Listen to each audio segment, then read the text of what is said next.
Hey, what's going on? You know who it is. You know what it is. All right, you guys, peep game.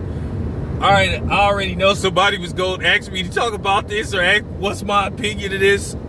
So I'm going to save you brothers and sisters the trouble, and I'm going to tackle this right now while I'm on my way to work, because I need some time to unpack this and break this down, because this is just always complex. It's so controversial.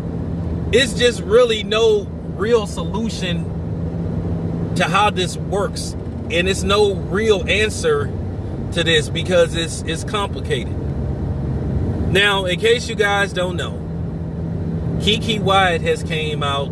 She basically has tried to pull a stage steal where she's playing the victimized mixed biracial black, race card.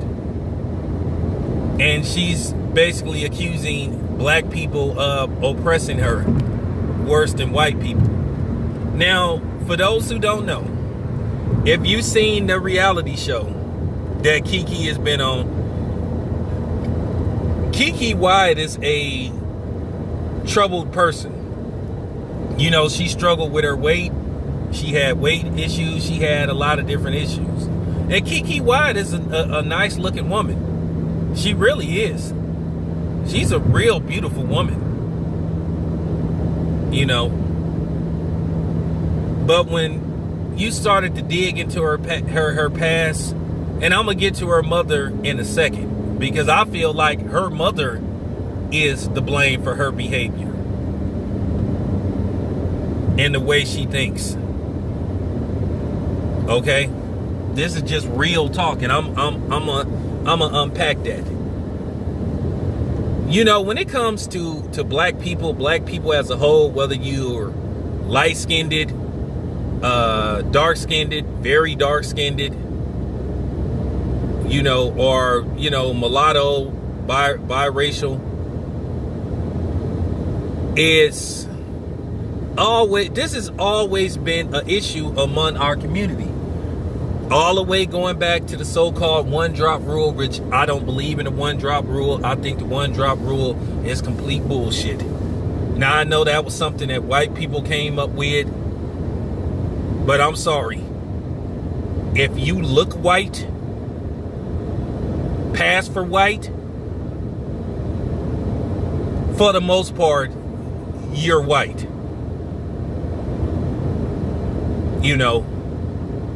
So that one drop rule don't apply. If you are 3%, black and 97% white, you are white. You are not black. So stop it. Okay? Stop it. Now, if you have a large amount of melanin in you, and you can clearly see that you have melanin in you, then for the most part, if you have more black in you than white, then more than likely you are black. And I don't go by what it says in the Bible, you're whatever your father is, because I could care less about that. I could care less about that. I'm just keeping it 100. People got to remember, black is a state of mind as well. But Kiki Wyatt is trying to say that she was more oppressed by black people than she was white, which I don't believe that, because I'm sorry. At the end of the day, you got black people that go out of their way to be accepted by the so-called dominant race, which they ain't really that dominant, more manipulative and evil than dominant. When they design a system and put it in place to where they mostly benefit from it, then at the end of the day, it's called a system that they put together. It's not because they dominant, it's because it's more of them. Okay? So they're not really that dominant, to be honest. Because if you want to match skill for skill, strength for strength, brain for brain, not only can we hold our own, we could do more than them. So, you know, I really don't like, you know what I'm saying? I'll just keep it 100. I'll try not to use those terminologies, because when they hear that, they really do believe they're the dominant race, which they're not. So I don't call, you know, I don't call them that.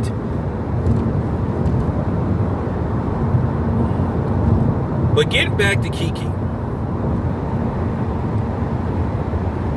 she's always came across as being off. You hear her in interviews, she comes across as off. If you look at,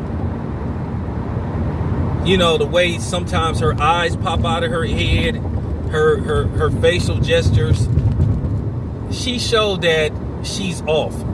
So she's always came across as a person that has mental issues.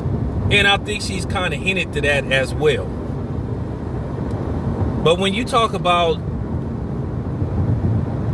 issues in our community, this has been an issue. You know, and to be honest with you, it's all across the board. I gotta keep it 100. I've had dark-skinned people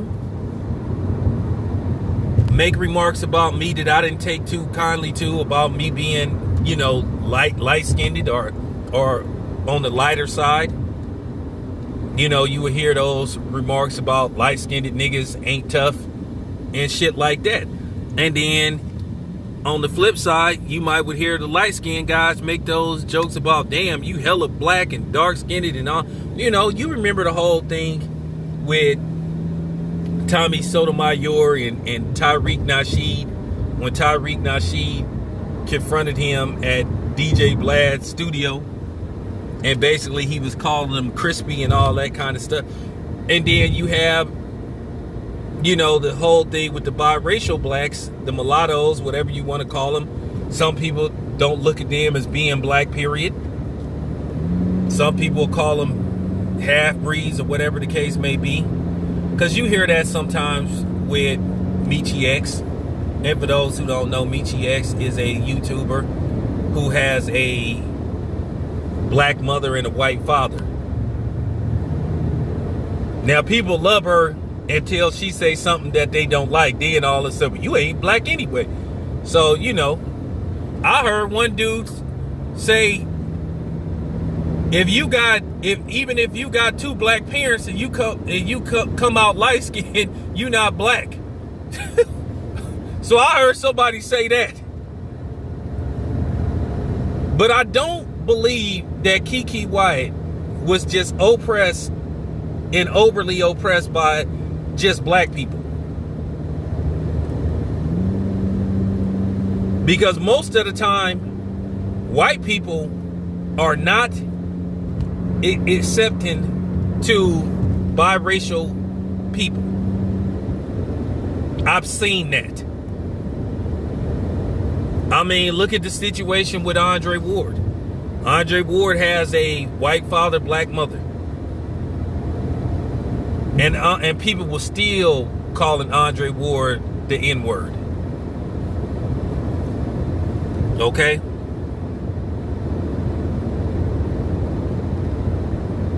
But colorism is a big thing.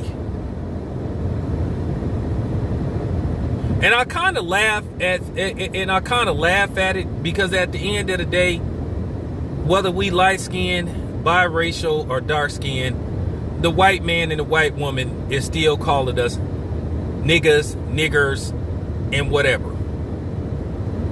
And I do think we have to get past that. But then again, once again, you can't undo 400 years of damage in a couple of years. This is systematic. It's generational. I mean, for real.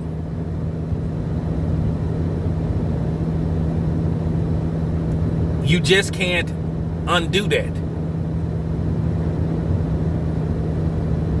You can't get out of it. You just can't. You can't do it. It's a problem that's hurting our community, been hurting our community, and will continue to hurt our community. You know, it's fact. I mean, you can't get mad at me. I'm just putting out there what is fact. But getting back to KeKe Wyatt. KeKe Wyatt has a black father and a white mother. And KeKe Wyatt told the story of her mother. And KeKe Wyatt's mother is a racist. She said something that just had me looking at her like stop it. Now, in case you guys don't know, KeKe Wyatt said that her mother used to call her and her brother the N-word when they was growing up. And then when she, you know, they talked about it on the show, it could have been scripted or whatever. It could have been partially true. But her mother had the audacity to say she didn't think nothing was wrong with it at the time. What is you talking about?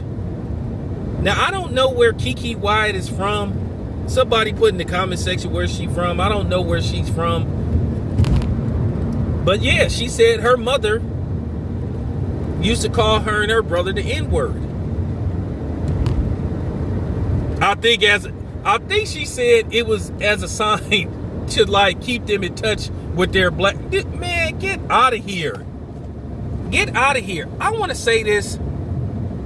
If you a white dude that's married to a black woman, or a white woman that's married to a black man, and you be talking that shit and using the N-word in front of your black wife or your black husband, you a racist. You a flat out racist.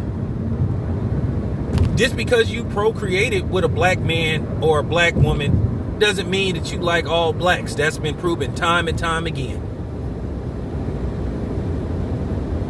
Because if you really respected your kids or respected your wife, you would never use that terminology.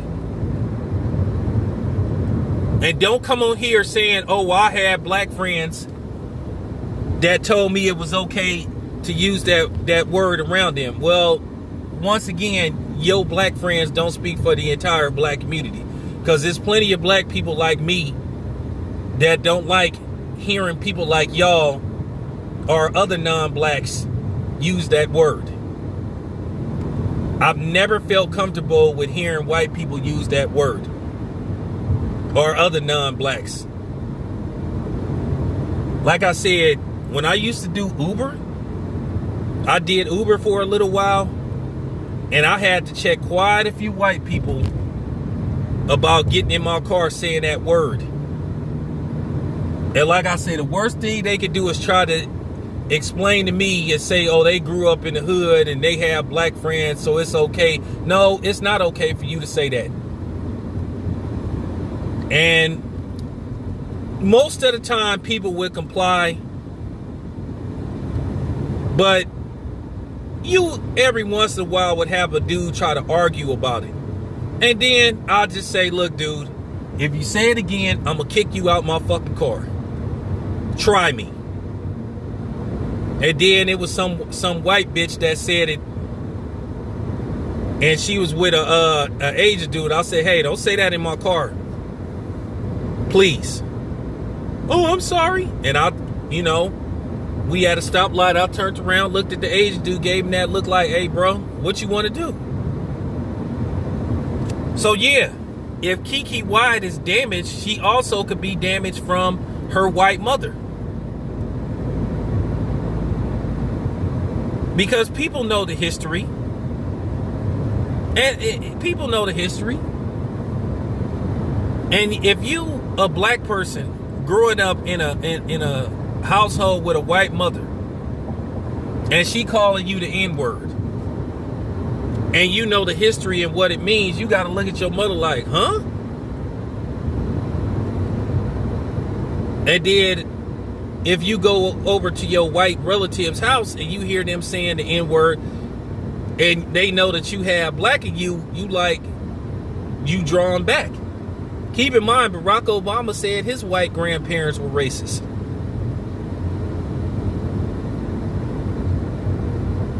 He said that a couple of times.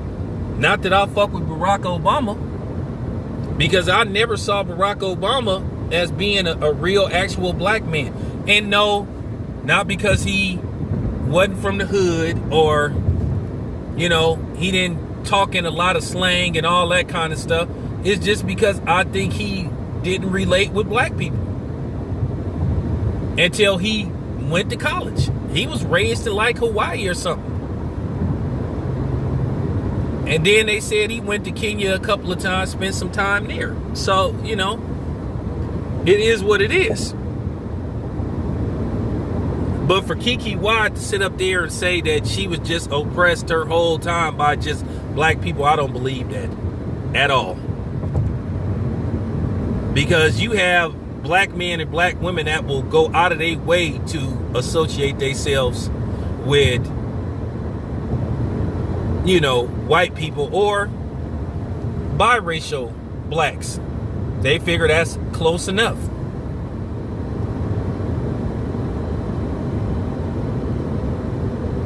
And it's funny, you have people that complain about how biracial people get put on a higher pedestal than regular black people.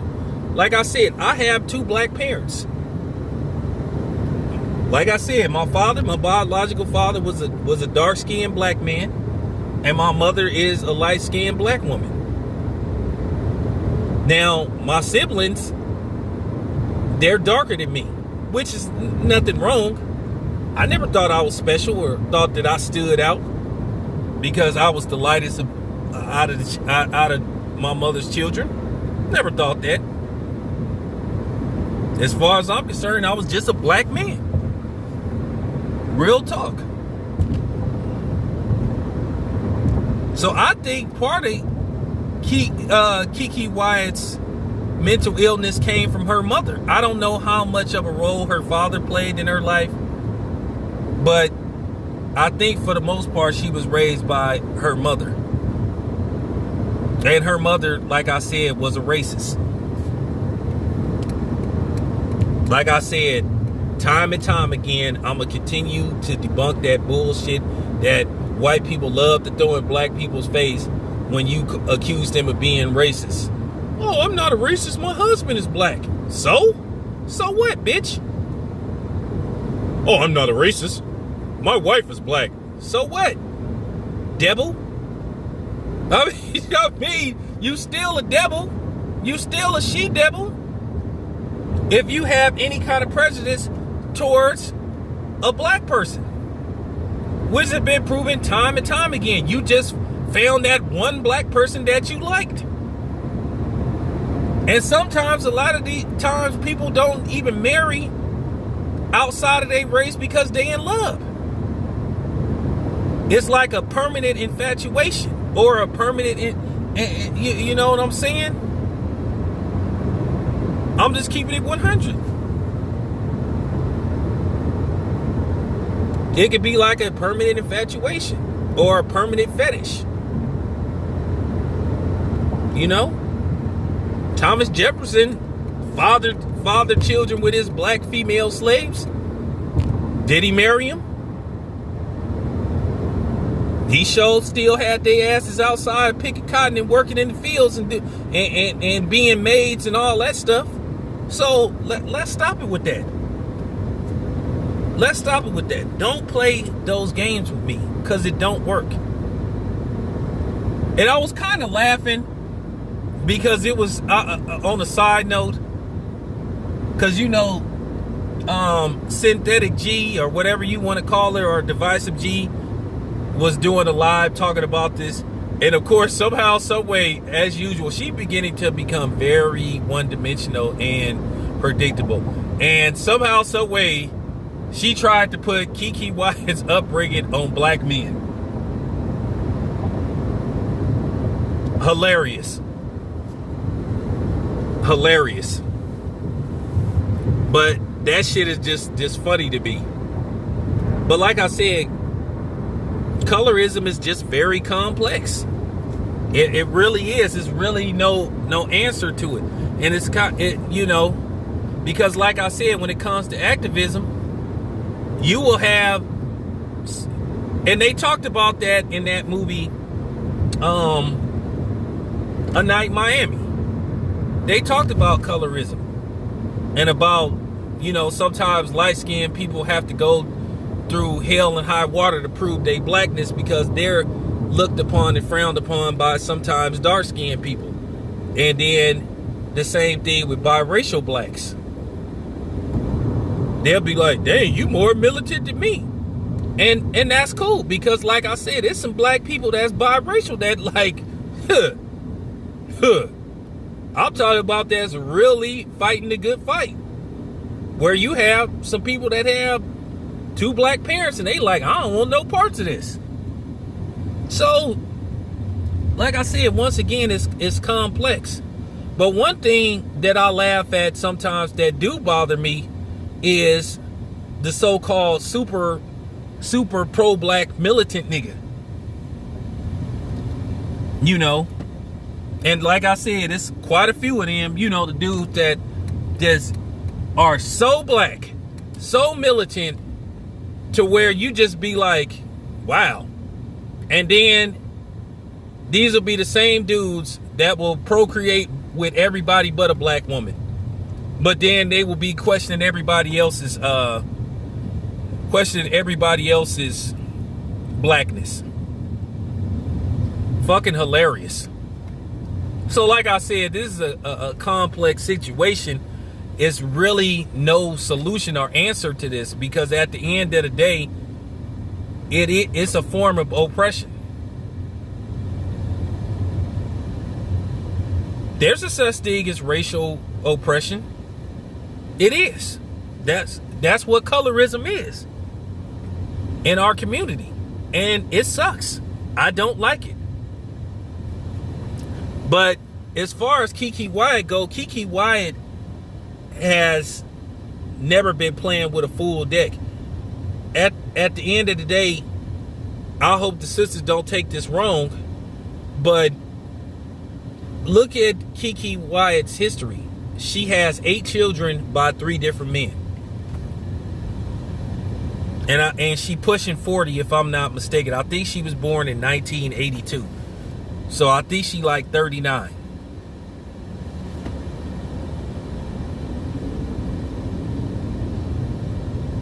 And I know people gonna say, well, what do that have to do with anything? I mean, you like I said, she has 8 children by 3 different men. She what you call a breeder.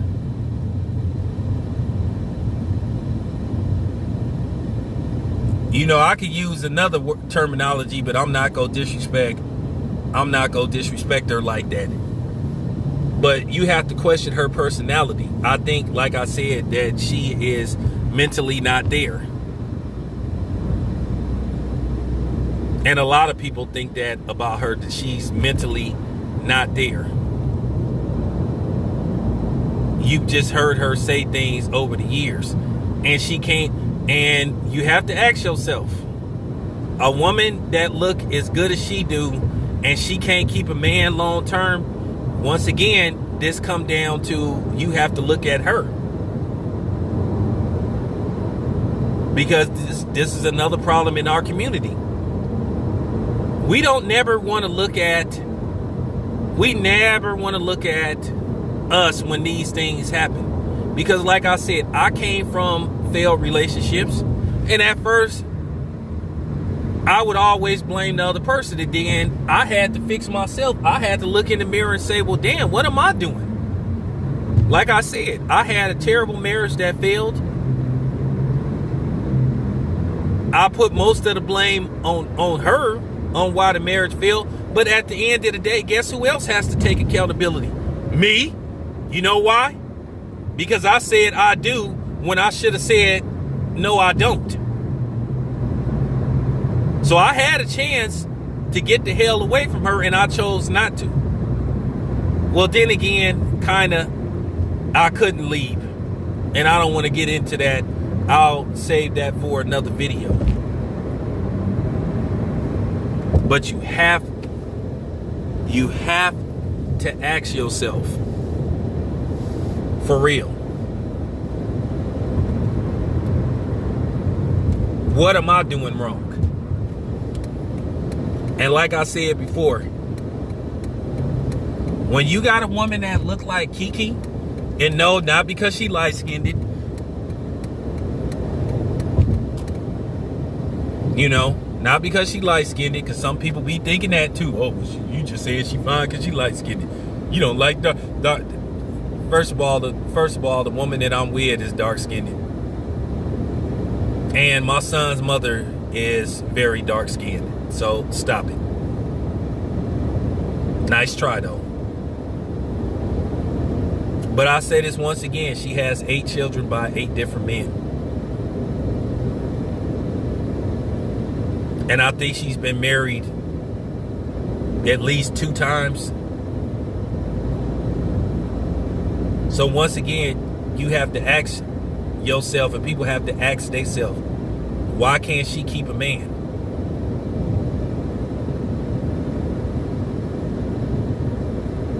Why does she keep having these failed marriages and relationships? And then for her to try to say, well, she's been oppressed and she's, you know, and trying to blame this on black people, you know, I'm just keeping it 100. It's just hard to believe that most of her oppression and so-called, you know, hatred came from people that look like us. Because for what I see, the problem is black people go out of their way to try to claim everybody as being black. I say this, and I say this before. In reality, just because they dark don't mean that they black. I don't consider Indians by way of India black. I don't consider Kamala Harris black. To a certain degree, I don't consider a lot of those so-called Afro-Latinos, I don't consider them black. So I'm just saying, just because they dark don't mean that they black. And just because they light don't mean that they're not black.